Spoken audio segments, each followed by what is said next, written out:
नमस्कार, मैं doctor Sarita Swami, assistant professor, government Dungar college Bikaner. BA part first के प्रथम प्रश्न पत्र में हितोपदेश के मित्र लाभ प्रकरण को हम पढ़ रहे हैं।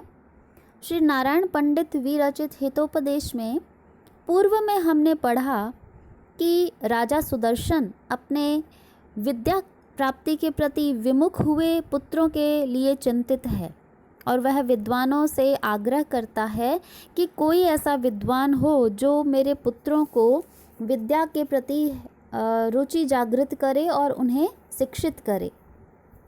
इसी परिप्रेक्ष्य में उन्होंने विद्वानों की एक सभा बुलाई और यह उनसे आग्रह किया। तो एक विष्णु शर्मा नाम के जो विद्वान थे, उन्होंने राजा से कहा कि मैं आपके इन पुत्रों को नीति शास्त्र में प्रवीण कर दूंगा। और उसके लिए उन्होंने कहा, क्यों उन्होंने ऐसा सोचा कि नाद्रव्ये निहिता काचित क्रिया फलवती भवेत न व्यापार शतेनापि शुकवत पाठ्यते बकः। अद्रव्ये अर्थात अपात्र के प्रति निहिता की गई काचित क्रिया कोई भी कार्य फलवती न भवे, सफल नहीं हो सकता है। जो पात्र ही नहीं है, जिसमें उस गुण का विद्यमान नहीं है, उसमें यदि हम कोई कार्य करते हैं उसके प्रति, तो वह सफल नहीं होता है। उसका उदाहरण दे रहे हैं कि जैसे व्यापार शतेन अपि, सैकड़ों प्रयत्न करने पर भी बकः बगुले को शुकवत तोते की भांति न पाठ्यते पढ़ाया नहीं जा सकता। एक तोते में एक मनुष्य की वाणी को बोलने की सामर्थ्य होती है, बगुले में नहीं होती है। तो यदि हम कितने भी प्रयास कर लें, फिर भी बगुला उस विद्या को पढ़ने में, उस वाणी को बोलने में असमर्थ होता है, क्योंकि वह अपात्र है, उसके भीतर वह गुण है ही नहीं। अद्रव्य से तात्पर्य गुण के आश्रय से रहित वह व्यक्ति या वह द्रव्य। तो जो व्यक्ति जिस विद्या के योग्य होता है, उसे वही विद्या देनी चाहिए, क्योंकि जिस ज्ञान को हम जिसे देना चाहते हैं, जिस पात्र को हम प्रदान करना चाहते हैं, यदि उसको प्राप्त करने में वह सक्षम ही नहीं है, तो हमारा प्रयास सफल नहीं हो पाएगा, निष्फल हो जाएगा। तो कार्य की सफलता योग्य पात्र पर निर्भर होती है। यदि उस कार्य के लिए पात्र योग्य है तो वहाँ कार्य सफल हो जाएगा, किंतु यदि कुपात्र के प्रति कोई कार्य किया जाता है तो वह सफल नहीं होगा। भले ही सैकड़ों प्रयत्न क्यों न कर लिए जाए, अयोग्य व्यक्ति में कार्य क्षमता नहीं होती। अतः बलपूर्वक उसे कार्यभार सौंपने पर वह काम बिगड़ ही जाता है, उसमें उपदेश से काम नहीं चलता। यहाँ ये राजपुत्र वर्तमान में यद्यपि कुपात्र है, परंतु विष्णु शर्मा कहते हैं कि मेरा उन्हें नीति शास्त्र पढ़ाने का प्रयत्न सफल होगा। और क्यों होगा, उसका कारण वह आगे बता रहे हैं कि अस्मिंस्तु निर्गुणम गोत्रे नापत्यम उपजायते आकरे पद्मरागाणाम जन्मः काचमणे कुतः। अस्मिंस्तु गोत्रे, क्योंकि आपके इस वंश में निर्गुणम अपत्यम, गुणों से बिल्कुल रहित अपत्यम संतान न उपजायते, उत्पन्न ही नहीं होती है। अब तक आपके इस वंश में ऐसा कोई भी व्यक्ति नहीं हुआ है जो बिल्कुल गुणों से रहित हो। आपके वंश में सभी अच्छी विद्या प्राप्ति वाले और अच्छी कलाओं को जानने वाले राजा हुए हैं। अतः उन्होंने उदाहरण दिया कि जैसे पद्मरागाणाम आकरे, पद्मराग मणि के आकर यानी खजाने में या खान में, काचमणे जन्मः कुतः, काचमणि का जन्म या उसकी उत्पत्ति कैसे हो सकती है, किसी भी प्रकार संभव ही नहीं है। यहाँ उदाहरण इन्होंने दिया कि एक मणि का जो उत्पत्ति स्थान है, वहाँ से मणि ही पैदा होगी, काच नहीं। बुद्धिमान या सद्गुणी राजाओं के वंश में बुद्धिमान और गुणवान ही संतान उत्पन्न होती है, मूर्ख अथवा गुणहीन कदापि नहीं। चूँकि आप एक गुणवान एवं बुद्धिमान राजा है, अतः आपके पुत्रों को गुणहीन नहीं माना जा सकता। और ये राजपुत्र गुणवान हैं, किंतु उनके गुण छिपे हुए हैं। मैं इन बुद्धिशाली तथा गुणग्राहक राजकुमारों को अल्प प्रयास से ही नीति की शिक्षा दे सकता हूँ। यहाँ इन्होंने ये कहा कि इस कारण से मैं 6 माह की अल्प अवधि में ही आपके पुत्रों को नीति शास्त्र में निपुण कर दूंगा, क्योंकि कीटो अपि सुमनः संगात आरोहति सतां शिरः अश्मा अपि याति देवत्वं महद्भि सुप्रतिष्ठितः। कीटः अपि एक साधारण सा क्षुद्र कीड़ा भी सुमनः संगात पुष्प के संपर्क में आने से सताम सज्जनों के शिरः मस्तक पर आरोहति आश्रय को ग्रहण करता है। महद्भि जो महापुरुष है उनके द्वारा सुप्रतिष्ठित भली भांति स्थापित किया गया अश्मा अपि पत्थर भी देवत्वम याति देवता के स्वरूप को प्राप्त कर लेता है। राजा सुदर्शन विष्णु शर्मा से यह निवेदन करते हैं कि सज्जनों की संगति का प्रभाव किसी से छिपा हुआ नहीं है।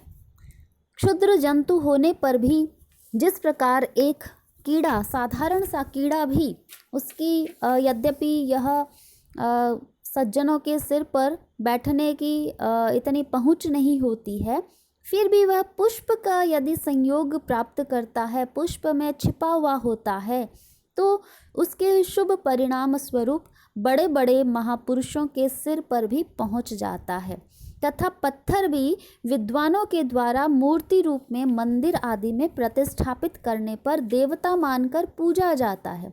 ठीक उसी प्रकार मेरे ये पुत्र यद्यपि मूर्ख है, तथापि आप जैसे विद्वान के आश्रय में रहने से गुणवान हो जाएंगे। तात्पर्य यह है कि आपका प्रयास व्यर्थ नहीं होगा। फिर कहा, यथा उदय गिरे द्रव्यम सन्निकर्षेण दीप्यते तथा सत्सन्निधानेन हीनवर्णोपि दीप्यते।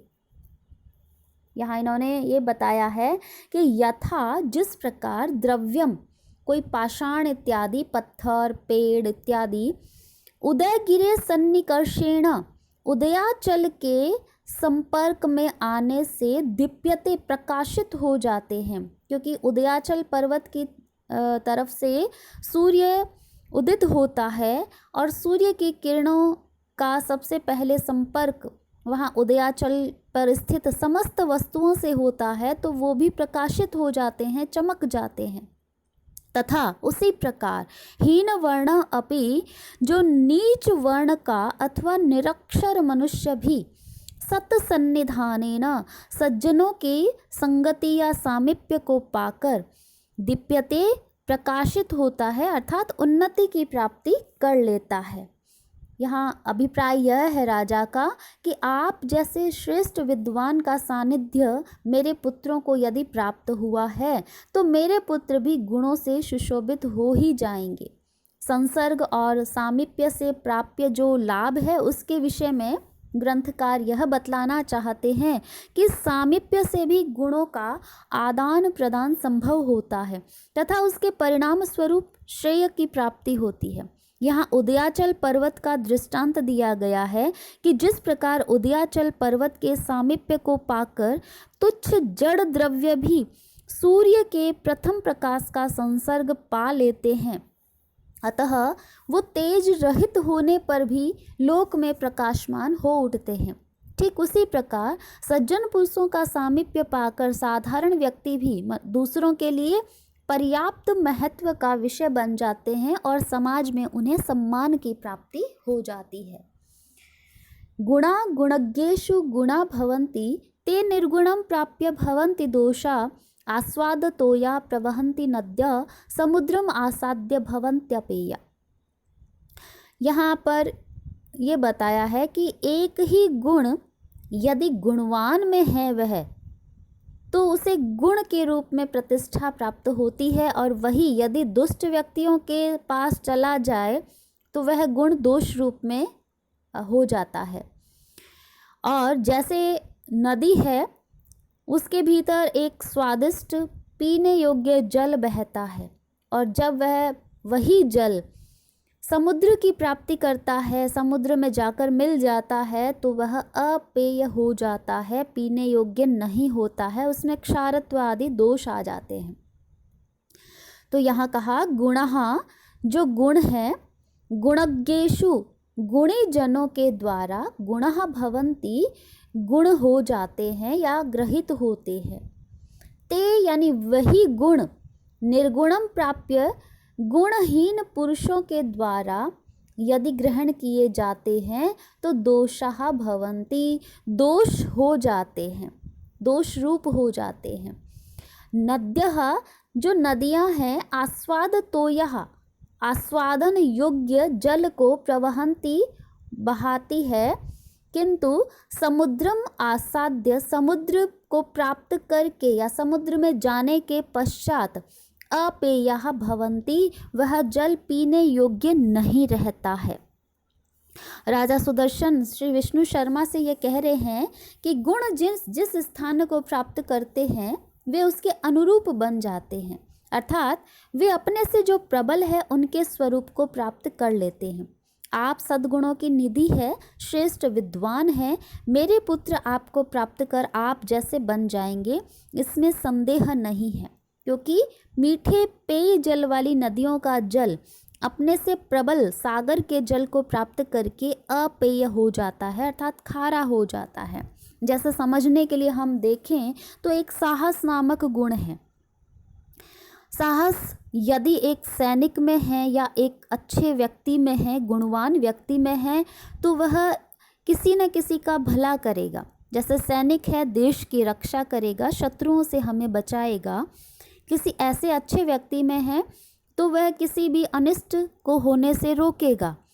और वही साहस गुण यदि आतंकवादी में है, किसी गुणहीन व्यक्ति में है, तो वही साहस गुण से वह अन्यों का बुरा करेगा, दूसरों को वह अपने साहस के कारण वह हानि पहुंचाएगा।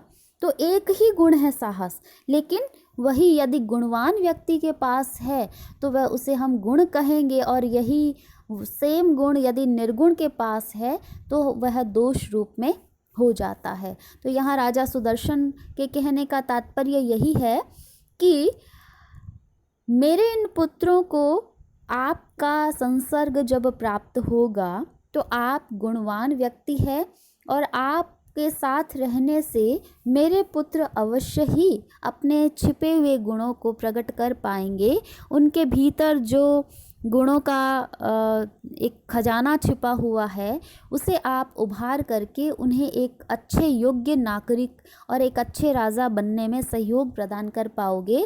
अतः मेरे इन पुत्रों को नीति शास्त्र की शिक्षा देने हेतु आप ही प्रमाणभूत है।